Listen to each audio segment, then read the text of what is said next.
Bon, je vous apprends rien en vous disant qu'en ce moment le marché crypto est en solde. C'est encore plus frappant du côté des altcoins où on voit facilement des tokens à moins 70, moins 80%, parfois même plus. Les volumes s'évaporent doucement, l'intérêt général il est retombé et franchement, depuis le pic de hype qu'on a connu au moment de l'intronisation de Trump et du lancement assez controversé de son meme coin, la température est clairement redescendue d'un cran. On est entré dans cette fameuse phase de doute. Vous savez, ce moment où le marché semble hésiter, certains capitulent complètement, d'autres se désintéressent tranquillement des cryptos, lassés d'attendre, et au final, il reste qui? Les curieux, les patients, les stratèges. Soyons clairs, rien ne dit que le marché a touché le fond. Mais et si on rebondissait? Si ce fameux bull run n'était pas terminé, juste en pause prolongée? C'est précisément dans ces moments un peu inconfortables que les meilleures opportunités apparaissent. Et clairement aujourd'hui, beaucoup d'altcoins reviennent sur des niveaux très attractifs. Si comme moi vous pensez que le marché a encore de belles choses à offrir. Dans cette vidéo, je vais donc vous partager 7 altcoins à surveiller de très près pour le mois de mai et juin 2025. Certains sont franchement sous-évalués, d'autres flirtent avec des supports techniques majeurs. Et croyez-moi, le troisième va vous surprendre. Allez, c'est parti. On démarre cette sélection avec Solana. Oui, je sais, c'est pas forcément l'altcoin le plus exotique ou le plus inattendu. Mais justement, on est dans un contexte particulier.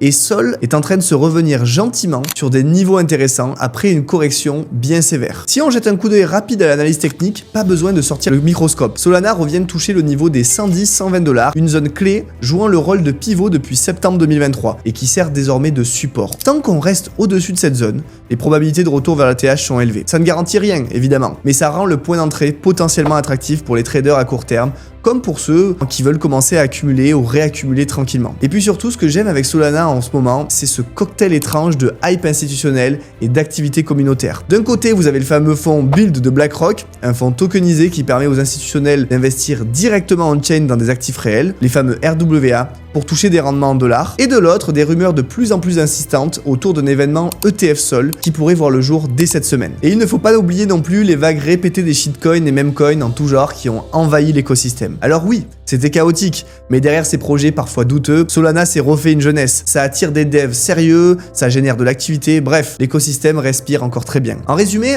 Sol a du fondamental, du technique et surtout une dynamique qui pourrait vite s'accélérer dès que le marché reprendra un peu son souffle. Et puisqu'on parle de Sol, autant mentionner rapidement Sui, son concurrent, ou petit frère, selon votre vision des choses. Un peu la même histoire d'ailleurs, grosse hype entre la mi et la fin 2024, grosse correction ensuite, mais des fondamentaux et des métriques qui tiennent toujours la route. C'est à surveiller du coin de l'œil parce que si Solana redémarre, il ne serait pas étonnant de voir Sui profiter lui-même du même genre d'élan. Bref, avec des capitalisations autour de 70 milliards pour Solana et 8 milliards pour Sui, ces deux projets ne sont clairement pas des microcaps confidentiels. C'est plutôt le genre d'altcoin solide, visible, mais suffisamment agile, à la mode, pour profiter rapidement d'un éventuel retour de la confiance du marché. On passe maintenant à un classique, une brique essentielle de l'écosystème crypto et surtout de la DeFi, Chainlink. Chainlink, c'est quoi exactement? En fait, c'est un oracle blockchain, autrement dit une infrastructure qui permet aux smart contracts d'accéder facilement à des données externes. Prix des actifs financiers, résultats sportifs, météo. Sans ces oracles, au final, les blockchains seraient totalement isolés du reste du monde. Autant dire que sans eux, on perdrait tout l'intérêt d'une bonne partie de l'écosystème crypto. Alors pourquoi parler de Chainlink aujourd'hui en mai-juin 2025? Parce que Link vient de sortir il y a quelques semaines la version 1.5 de son protocole phare, le CCIP. Alors certes, le CCIP n'est pas nouveau, mais cette mise à jour introduit le standard Cross-Chain Token, qui permet désormais à n'importe quel développeur de déployer facilement ces tokens sur plus de 20 blockchains différentes, sans devoir toucher à la structure même des contrats. En clair, ça simplifie drastiquement la création de tokens cross-chain, et cette nouveauté elle est essentielle puisqu'elle vient s'attaquer directement à l'un des problèmes les plus concrets du secteur, la fragmentation des blockchains. Aujourd'hui, en fait, chaque blockchain reste encore trop souvent cloisonné dans son propre écosystème, ce qui empêche la circulation fluide des actifs et de la liquidité. Avec CCIP version 1.5, Chainlink apporte une réponse claire à cette problématique. 2024 avait déjà été une grosse année pour Chainlink, on n'a pas oublié, marquée par des partenariats stratégiques avec des géants institutionnels comme Swift, UBS ou la DTCC. C'est là qu'on voit que son partenariat confirme son rôle clé pour connecter les actifs financiers traditionnels, notamment les RWA, à l'écosystème blockchain. Côté graphique, Link a retesté une zone de support assez claire, vers 13 $ après une correction de 60% par rapport au point haut atteint fin 2024. Avec un market cap autour de 10 milliards de dollars actuellement, ce n'est évidemment pas un low cap explosif, mais typiquement le genre de projet solide capable de repartir fort dès que le marché retrouve de la couleur. Bref, si on croit à un rebond crypto dans les prochains mois, Chainlink fait définitivement partie des valeurs à surveiller. Bon, souvenez-vous de ce que je vous ai dit en intro, le troisième va vous surprendre. Eh bien on va parler maintenant maintenant de Tron. Ouais, je sais, vous venez de hausser un sourcil. Moi aussi au début. Mais restez avec moi, vous allez voir que c'est loin d'être une blague. Le Tron, ça vend pas spécialement du rêve, on est d'accord. Mais pourtant, impossible de nier les faits. TRX reste solide, performant, très utilisé et surtout, son graphique est l'un des plus beaux parmi tous ceux des altcoins que j'ai pu consulter ces derniers mois. Une pente bien régulière depuis la fin 2022. Soyons clairs tout de suite, je ne suis pas franchement fan de Justin Sun, aka Justin Soleil. Le personnage est, disons, poliment controversé entre ses annonces douteuses, ses tweets qui flirtent parfois avec la manipulation de marché et ses opérations marketing improbables. Les plus anciens d'entre vous se souviendront peut-être de son dîner à plusieurs millions de dollars avec Warren Buffett. Ce n'est clairement pas le profil classique d'un fondateur crypto. Mais voilà, malgré tout ça, TRX est l'une des cryptos qui performe le mieux. Pourquoi? Essentiellement parce que Tron joue aujourd'hui un rôle majeur dans l'écosystème des stablecoins et notamment l'USDT. Pour vous donner une idée, 98,5% des stablecoins sur la chaîne Tron sont des USDT, soit environ 62,7 milliards de dollars. C'est presque autant que le montant des USDT sur Ethereum. Cette domination impressionnante s'explique surtout par des frais extrêmement bas et des transactions quasi instantanées, rendant Tron très attractif, particulièrement en Asie, pour transformer des stablecoins à moindre coût. Côté activité réseau, on parle quand même de près de 2 millions d'adresses actives au quotidien et d'un volume de plus de 6 millions de transactions enregistré fin janvier 2025. La valeur totale verrouillée sur la blockchain dépasse même les 7 milliards de dollars. C'est tout sauf négligeable. Autre détail intéressant, récemment, Justin Sun il a commencé à évoquer publiquement la possibilité d'un ETF TRX dans un futur proche. Une annonce à prendre évidemment avec prudence.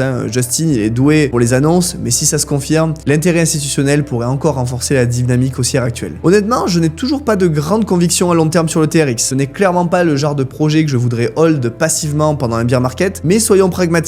Tant que le marché reste haussier, Tron a de fortes chances de continuer à performer. On enchaîne maintenant avec un poids lourd, le protocole DeFi le plus reconnu et utilisé actuellement, AAV. En deux mots, AAV c'est une plateforme décentralisée qui permet de prêter et d'emprunter des cryptos directement sans aucun intermédiaire. Si vous avez des cryptos qui dorment, vous les déposez et vous touchez un rendement. Si vous avez besoin d'équité, vous pouvez emprunter rapidement contre vos collatéraux. Simple, efficace et surtout avec une sécurité éprouvée. Alors pourquoi AAV aujourd'hui? Parce que malgré la période un peu difficile qu'on vient de traverser, il reste le protocole DeFi numéro 1 en termes de valeur totale verrouillée. C'est-à-dire qu'il a toujours la confiance des utilisateurs avec actuellement près de 20 milliards de dollars déposés sur sa plateforme. Mais ce qui rend AAV particulièrement attractif, c'est surtout l'évolution annoncée de ses tokenomics. Une refonte complète est en cours avec un objectif clair, l'activation du fee switch. C'est-à-dire de distribuer une partie importante des revenus générés par le protocole, 60 millions de dollars en 2024, directement aux détenteurs du token AAV via le stacking. En d'autres termes, bientôt, une partie conséquente des revenus d'AAV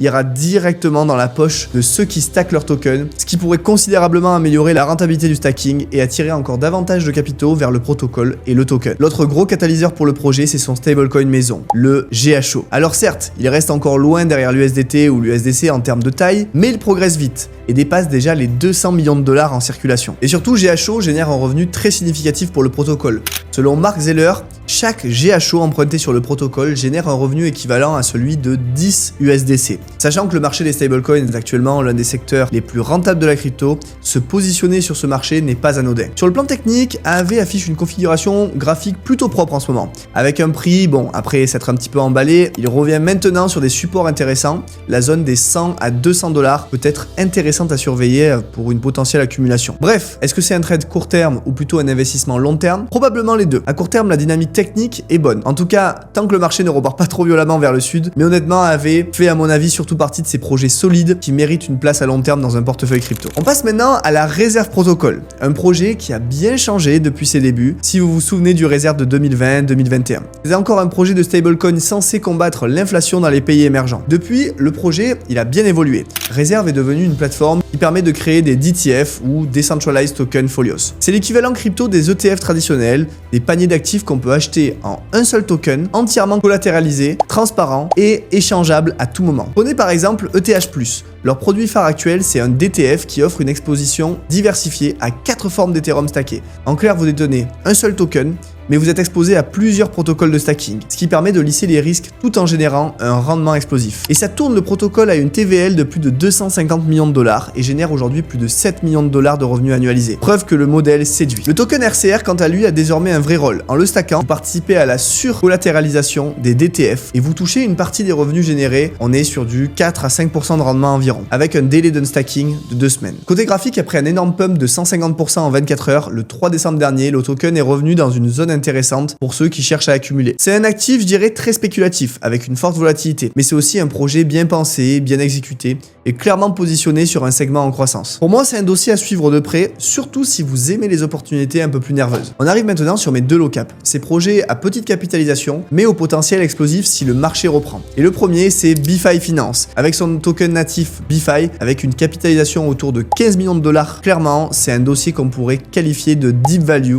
extrêmement sous-évalué. Alors pourquoi BeFi? Déjà, à la différence de beaucoup d'autres projets crypto, ils ont fait le choix audacieux de limiter drastiquement leur supply. Seulement 80 000 tokens et tous sont déjà en circulation. Autrement dit, pas d'inflation, pas de dilution, et ça, c'est un excellent point selon moi. Leur produit principal est un optimiseur de rendement multi-chain. En clair, vous déposez vos cryptos et BeFi réinvestit automatiquement les récompenses générées par différents protocoles DeFi, optimisant ainsi vos rendements sans que vous ayez à lever le petit doigt. J'apprécie particulièrement leur interface, propre, fluide, intuitif, bref, tout ce qu'on aimerait voir plus souvent en DeFi. Mais le point fort, c'est que BeFi propose du real yield, c'est-à-dire des rendements issus d'une vraie activité sans inflation artificielle. Actuellement, on parle quand même d'un rendement annuel d'environ 13% sur le stacking du token, tiré des presque 5 millions de dollars de revenus du protocole en 2024. Pour vous donner une idée, dans le monde de la finance traditionnelle, un rendement de cet ordre-là serait déjà considéré comme très élevé. Le protocole est multi-chain et vous pouvez d'ailleurs stacker vos BeFi directement sur Optimism sans verrouillage ou contrainte. La DAO de BeFi gère actuellement environ 260 millions de dollars d'actifs verrouillés. C'est loin d'être négligeable pour un projet de telle taille. Pour comparer, c'est quasiment autant que la TVL de réserve pour un market cap 30 fois moindre. Le seul problème,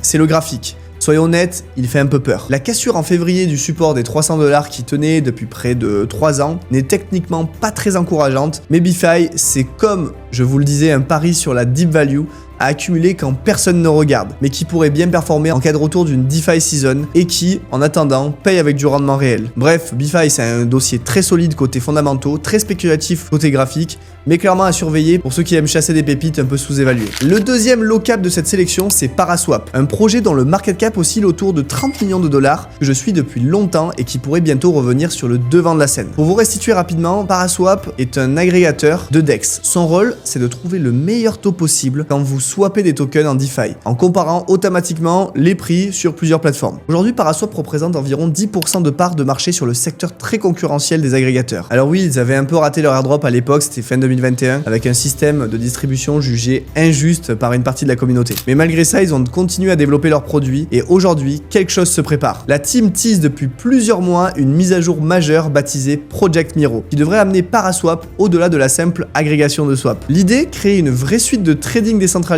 centré sur le concept d'intent-based trading. En gros, vous exprimez ce que vous voulez faire, vendre X contre Y au meilleur prix ou selon certaines conditions, et le protocole se charge de trouver le meilleur exécuteur, le tout de manière décentralisée avec une expérience utilisateur fluide et intuitive. Mais ce n'est pas tout, cette refonte s'accompagne d'un changement de token. Le PSP va être remplacé par un nouveau jeton, de quoi redynamiser le projet et potentiellement attirer l'attention du marché. Et justement, en parlant de tokenomics, c'est là que PSP se démarque vraiment. Contrairement à beaucoup d'autres tokens DeFi, le stacking de PSP rapporte, comme celui de BeFi, du real yield payé en ETH et sans inflation sur le token lui-même. Depuis le début de l'année, le rendement annualisé tourne autour des 40%, avec des pics mensuels à plus de 70%. Honnêtement, 40% annualisé, payé en ETH, c'est pas mal du tout. Un point à garder en tête, le stacking est soumis à un cooldown d'1 mois. Donc si vous comptez garder vos PSP quelques mois, autant les stacker directement pour toucher le rendement. Mais soyez prêts à patienter un peu si vous souhaitez les retirer. Côté graphique, le token est, comme beaucoup de projets DeFi, proche de ses plus bas. Mais ça peut justement offrir une belle opportunité d'accumulation, surtout avec l'arrivée de projets Miro. Et n'oublions pas, les DEX et les agrégateurs sont les vendeurs de pioches de la DeFi. Si l'activité repart, le volume sur les DEX aussi et le rendement de PSP a toutes les chances de suivre, ce qui justifierait une hausse de la valeur du token. En résumé, c'est pour moi un projet sous-évalué, bien positionné, avec un narratif à venir. Et ça, dans un marché en pause, c'est typiquement le genre d'asymétrie risque-récompense que je trouve intéressante à ce stade du cycle. Bon, vous avez vu, au final, la plupart des altcoins évoluent sur des zones de support intéressantes. Si on croit à une reprise du bull market, c'est probablement pour moi un bon moment pour se positionner, ou au moins pour surveiller tout cela de près. Et bien sûr, Bitcoin et Ethereum restent des piliers si on doit vraiment avoir une poursuite du bull run et une alt season digne de ce nom. Ça commencera probablement par eux. Parce que, restons lucides, personne n'a de boule de cristal. Le marché crypto peut aussi plonger de moins 50% la semaine prochaine, même sur des bons dossiers. Donc comme toujours, pas de all-in, gérez vos risques et faites vos propres recherches. Ce n'est pas un conseil en investissement. D'ici là, si ce genre de contenu vous plaît, pensez à vous abonner et lâcher un like, ça aide